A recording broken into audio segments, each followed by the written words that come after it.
Hello everyone, welcome to our channel. आज हम लोग टोटल टॉपिक्स पे बात कर लेंगे और खास करके जो भी होंगे जो इस बार बोर्ड में सेंटअप है। तो चलिए देख लेते हैं। देखिए, सबसे पहले इसको 4 कैटेगरी में बांट लेना है फिजिक्स को। जैसे कि इलेक्ट्रिक चैप्टर, तो लिख लीजिए यहाँ पे physics class 12 Bihar board exam, Bihar board exam 2000 कितना 24। देखिए, फिजिक्स को 4 कैटेगरी में आपको बांट लेना है। फिजिक्स ये 4 कैटेगरी में कर लीजिएगा आप लोग। जैसे कि एक इलेक्ट्रिक ध्यान रख लीजिएगा, इलेक्ट्रिक। दूसरा मैग्नेटिक, मैग्नेटिक। चौथा ऑप्टिक्स, क्या चीज? ऑप्टिक्स। और मॉडर्न फिजिक्स, मॉडर्न फिजिक्स। इसके बाद इन सभी से बीवीए को सेलेक्ट कर लिया जाता है।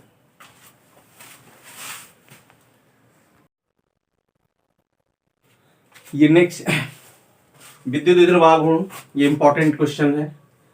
तो इन देख लिया जाए कि इनकी परिभाषा क्या होगी। तो इनकी परिभाषा होती है विद्युत द्विध्रुव के किसी एक आवेश का परिमाण तथा विद्युत द्विध्रुव की लंबाई के गुणनफल को विद्युत द्विध्रुव आघूर्ण कहते हैं। विद्युत द्विध्रुव आघूर्ण कहते हैं। इसे P से सूचित किया जाता है। जैसे इसको बोलेंगे, इधर है चार्ज माइनस Q, इधर क्या है प्लस Q। इसका क्या होगा? इलेक्ट्रिक डाइपोल मोमेंट P होता है। इसकी डायरेक्शन नेगेटिव टू क्या होती है? पॉजिटिव।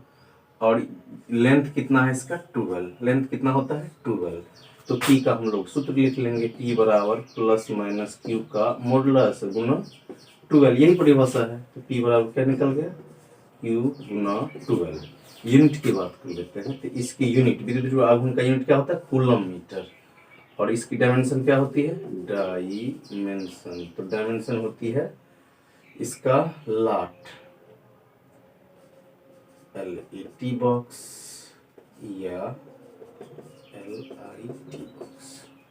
चलिए इन क्वेश्चन को देख लीजिएगा, एक बार नोट कर लीजिए।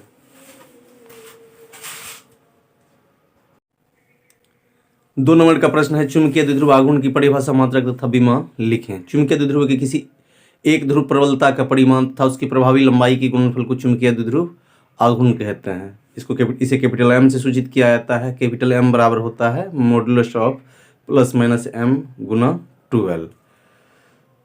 तो इसको मॉडुलस हट जाएगा और पॉजिटिव हो जाएगा। तो कैपिटल M बराबर स्मॉल m गुना 12। देख सकते हैं फिगर भी। और यूनिट होता है एम्पियर मीटर स्क्वायर। डायमेंशन होती है L² A या L² I।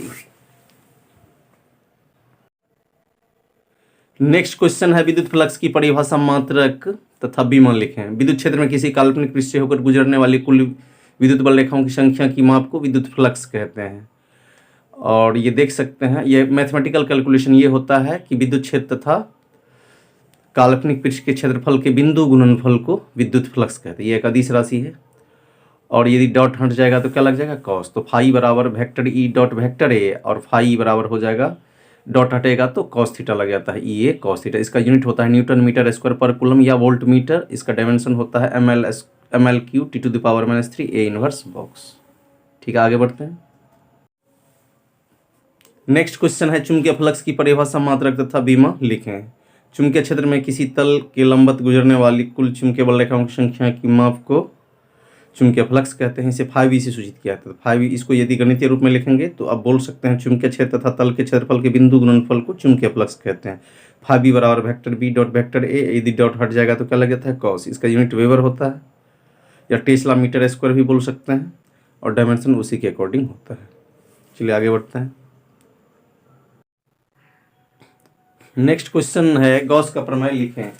ये प्रश्न लॉन्ग टैप में भी पूछे जाते हैं एप्लीकेशन के साथ, और यदि एप्लीकेशन में रहेंगे तो शॉर्ट टैप में भी पूछे जाते हैं। तो इसको ऐसे समझ लेना है कि इसके गॉस का प्रमेय दो होते हैं जब आवेश बंद पृष्ठ के अंदर होते हैं। जब आवेश बंद पृष्ठ के अंदर, तो इसका दो थ्योरम है Gauss's first theorem. Gauss's first theorem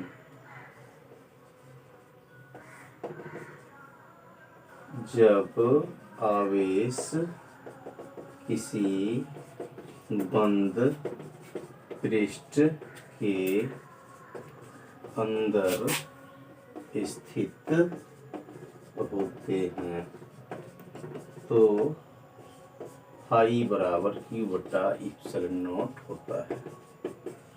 बस हो गया। यानी कि आवेश जो है बंद पृष्ठ के क्या है, अंदर। यदि अंदर वाला बात रहेगा, जैसे ये क्यू है, तब ये सूत्र फाई का यहाँ ई और ए है। और दूसरा गॉसेस सेकंड थ्योरम देख लीजिए, Gauss's second theorem. Gauss's second theorem कहता है जब आवेश बंद पृष्ठ के बाहर होते हैं, जब आवेश किसी बंद पृष्ठ के बाहर होते हैं, बाहर होते हैं तो विद्युत फ्लक्स की चर्चा हुई, फाई बराबर 0 होता है। बस हो गया। आगे बढ़ते हैं।